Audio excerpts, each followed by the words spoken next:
Imagine, for a moment, that you're handed a crisp $100 bill. It looks real, feels real, and no one around you questions it. You spend it, and it continues to circulate, through stores, banks, hands of strangers, all without a trace of suspicion. Now, imagine that this same $100 bill is part of a $10 million counterfeit operation, one of the most sophisticated fake money schemes in US history. This isn't just a story of forgery, it's a story of incredible planning, deception, and an FBI investigation that spanned years to bring the masterminds down. Every great heist begins with a mastermind, and our story is no different. The mind behind this counterfeiting scheme was anything but an amateur. He was experienced in forgery, understood the nuances of the printing trade, and was meticulous down to the last detail. It all began in the early 1990s, and his goal was simple: to create fake bills so convincing that they would seamlessly blend with legitimate currency. But this wasn't a run-of-the-mill counterfeit operation. Our mastermind had a team, a network of specialists, each with a specific skill, from designing counterfeit plates to acquiring high-quality materials. They set up shop in a hidden facility, away from prying eyes and police radars, and the operation went live. Now, counterfeiting in the United States is no small feat. The Secret Service and the FBI are well equipped to deal with forgeries. But this guy, he wasn't just looking to make a quick buck. He had a vision, and it was all about the long game. With any fake money scheme, the goal is to get as close to the real thing as possible. But here, they went above and beyond. The printing materials alone were expensive, and the inks they used were nearly identical to the genuine article. They even went so far as to create engraving plates that could mimic the tiniest details on US currency. These weren't low-grade copies, these were as close to the real thing as possible. Think about it, down to the fine microprinting on the edges, the texture, the tiny imperfections you'd see on a real bill.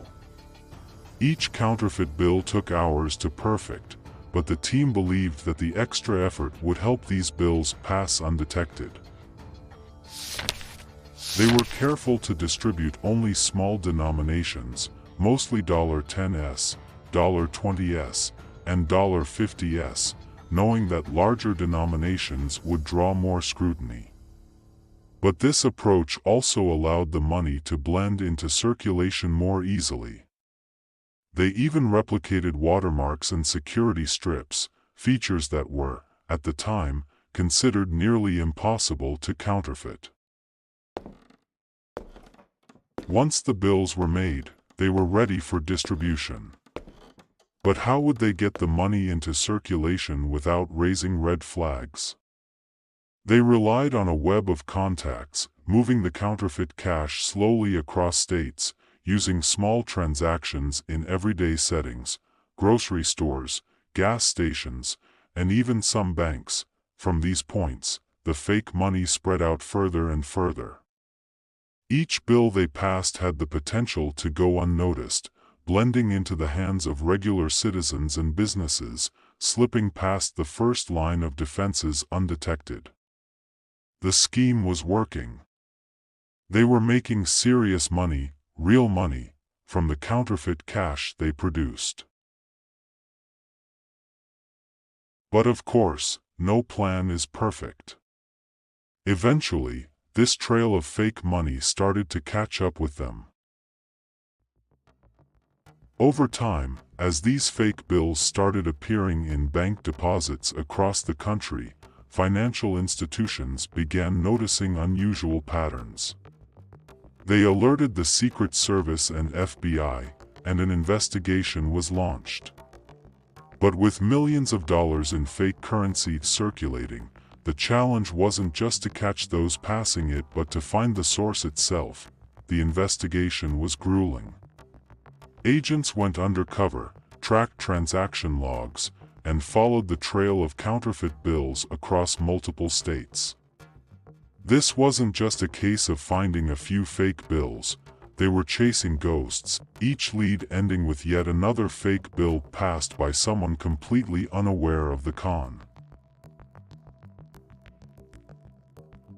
The break in the case came from an unlikely source, a former associate, arrested on unrelated charges, who provided key insights into the operation. Feeling the heat of his own charges, he cut a deal with federal agents and shared everything he knew, including the location of a hidden printing facility. Armed with this insider knowledge, the authorities raided the location. And what they found was stunning. High-end printers, expensive inks, stacks of partially printed bills, everything they needed to take down the operation was there. It was a monumental discovery, but it didn't just end with the raid. This takedown led to a series of arrests and interrogations that pulled in multiple people from the operation. With evidence in hand, the mastermind was eventually captured, and the case went to court. The trial was widely covered by the media as one of the largest counterfeit operations ever brought to justice in the U.S. The mastermind received a lengthy sentence, not only for producing counterfeit currency but for the extensive network and criminal enterprise he orchestrated. The sentences were harsh, reflecting the sheer scope of their scheme. Their operation wasn't just a crime against banks. It was seen as a threat to the financial stability of entire communities. Each bill had the potential to devalue currency, harm small businesses, and impact regular citizens who unknowingly passed fake money. So, what was the impact of this $10 million counterfeit con? It was far-reaching. The U.S. Treasury responded by enhancing the security features in bills, adding additional layers of anti-counterfeiting technology that we still see in currency today. This case is still studied by the Secret Service and financial institutions as a stark reminder of the creativity and complexity behind sophisticated counterfeiting operations. It also highlighted a lesson for law enforcement. Counterfeit operations can look like perfectly legal business setups, right under society's nose.